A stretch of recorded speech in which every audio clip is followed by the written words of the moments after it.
cada vez mais a literatura educacional nos diz uma coisa assim, que se a gente for eleger uma variável que é determinante para a qualidade do ensino, é a capacidade do gestor. Né? Cada vez mais as pesquisas vão apontando isso. E o fato da gente estar junto aqui com gestores já diz, então, da importância e do compromisso que a gente tem com essa qualidade. Né? Tecnologia é uma encrenca também, não é não? Se a gente pensar um pouco, né? Veja que divertido, a gente teve aqui a possibilidade de ter acesso a um conteúdo partilhado por chilenos, gentes de outros países, não é falado em americano, traduzido em português. A gente está participando de algo que é para além da fronteira onde a gente está. Eu lembrei, vendo agora a Judy Harris e ouvindo vocês conversando de manhã, e vou pedir permissão para abrir esse debate contando uma coisa muito pessoal. Eu sou filho de uma professora mineira, muito simples. A gente é uma família que vem lá do campo de Minas para a cidade, e ela era professora, e eu a acompanhava na escola. E, muito pequeno, isso não é do tempo da maioria de vocês, mas tinha uma invenção, uma tecnologia nova na escola que a fascinou, e que eu pude acompanhar muito de perto, que era o mimeógrafo a álcool. Não sei se vocês sabem o que é isso, mas é uma coisa muito divertida. E acho que é disso que a gente fala, né, das tecnologias que estão chegando na sala de aula. E acho que a Judy Harris está falando disso. Ela está trazendo algumas apostas nesse sentido. Se a gente puder resumir as apostas que ela trouxe as seguintes apostas. Primeiro, o currículo continua sendo o centro. Né? Segundo, que saber exatamente quais são as aprendizagens que se espera continua sendo absolutamente fundamental. Considerar o papel ativo do aluno é fundamental, tanto que ela cria, olha que divertido, ela cria uma taxonomia de atividades. Né? Nem todo recurso é adequado para qualquer tipo de aprendizagem esperada. Né? Que o critério de escolha do recurso é, de alguma maneira, o tipo de atividade que eu quero desenvolver. E ela chamou esse pacote de uma metodologia. Eu pediria que vocês, rapidamente agora, em 5 ou 10 minutos no máximo, cochichassem com um colega à sua direita sobre essas questões, sobre outras questões que vocês tenham, e daqui a 10 minutos a gente conversa sobre essas questões que estão propostas. Pode ser? Então tá. Bom trabalho para vocês.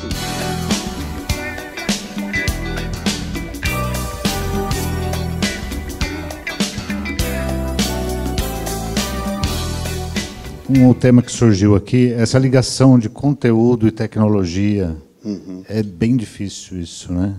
Para se deixar por conta do professor estar fazendo. Nós que temos mais tempo e tal, e não somos desta era, desse tempo, a gente percebe que a gente fez a pergunta, que saberes que realmente precisam acontecer para que ocorram mudanças. E a gente chegou a um consenso que, primeira coisa, eu tenho que mudar a minha atitude e tomar a iniciativa de realmente ser protagonista da minha aprendizagem. Tem professor que, diante da nova tecnologia, prefere ficar naquele e não usa smartphone, tem medo de smartphone, fica a par da tecnologia. Primeiro, tem-se que vencer esse medo, se adaptar, acompanhar, para que não haja um conflito de geração e o professor acabe sendo acuado por alunos. Até onde o professor tem que aprender? Ele tem que saber mais do que o aluno, ou de que maneira essa questão tem que estar posta, não é? Ou como é que ele pode se utilizar dos conhecimentos do aluno também.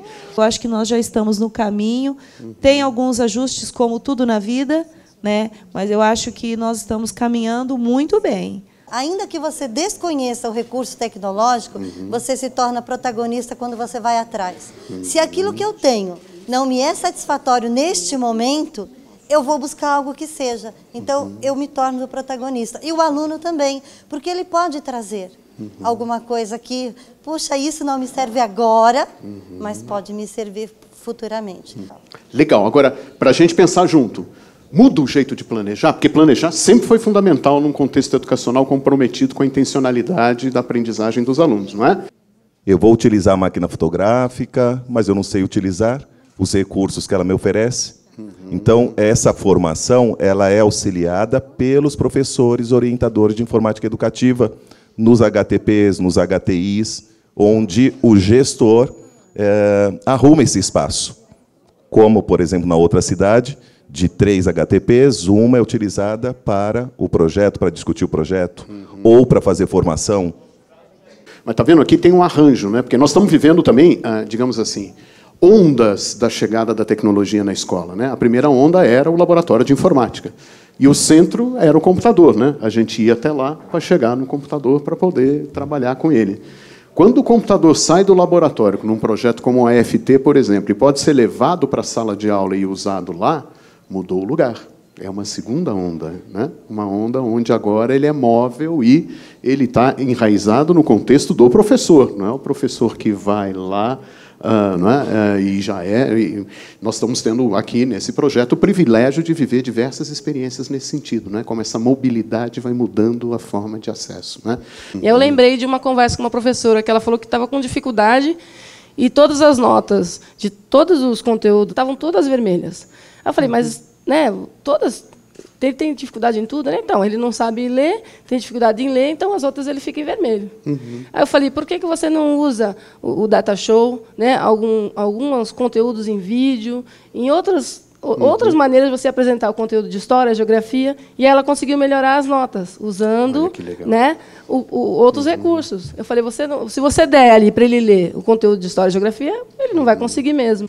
Estamos ainda bastante distante de uma realidade de escola pública onde a gente possa falar que vamos receber o professor e ele automaticamente vai fazer parte do projeto. Grande problema para a melhoria da qualidade do ensino público, a rotatividade das equipes escolares. Isso não é só o uso da tecnologia, isso é a grande questão da gestão da educação no estado de São Paulo. Assim, a gente começar a ter uma visão do aluno mais participativo da aula, né? Não assim, tão focado a partir do conteúdo trabalhar com os alunos, mas fazer também o caminho contrário, para ver que tipo de atividade vai interessá-los e de que jeito pode atingir os objetivos, né? Do professor de informática, dentro da escola, ele é importante, né? Mas tanto o professor da sala de aula, quanto o professor de informática, quanto o aluno, a gestão, o município, ele vai aprender que jeito? Só fazendo? Eu fiquei... Né, assim, então, se o computador não estiver na escola, se o professor não estiver lá, se não disponibilizar tudo isso, ele não vai aprender mesmo. A mesma coisa é o aluno. Acho que é a escola que está mudando, sim, e a tecnologia é um jeito de pensar essa mudança. Mas acho que a escola está mudando. Ela, do jeito que está, não se aguenta mais em pé, né? O nível de violência, de insatisfação, de adoecimento dos professores, de dificuldades de convívio, né? Evidenciam que a gente tem uma escola que foi feita para uma sociedade que não existe mais, né? Ela foi formatada para o... Acho que ainda há pouco, né? Essa coisa de dividir os alunos em faixa etária, de ter sinal, isso é da fábrica, né? A gente aprendia para trabalhar na fábrica assim. Hoje poucos ganham a vida no contexto fabril. Eu queria, então, com essas brilhantes questões, agradecer a vocês pela disponibilidade de partilhar as dúvidas, as ideias de vocês nessa conversa. Quero dizer que aprendi muito com ela, achei que foi uma... E quero dizer assim, ó, tecnologia é bom, mas tem que ter, né, gente atrás. Mesmo que não desse nada certo na transmissão da videoconferência, nós temos conteúdos o suficiente para fazer uma boa conversa. Então, a gente não depende dela. A gente, né, pode navegar por ela e se apropriar de algumas coisas que estão aí presentes.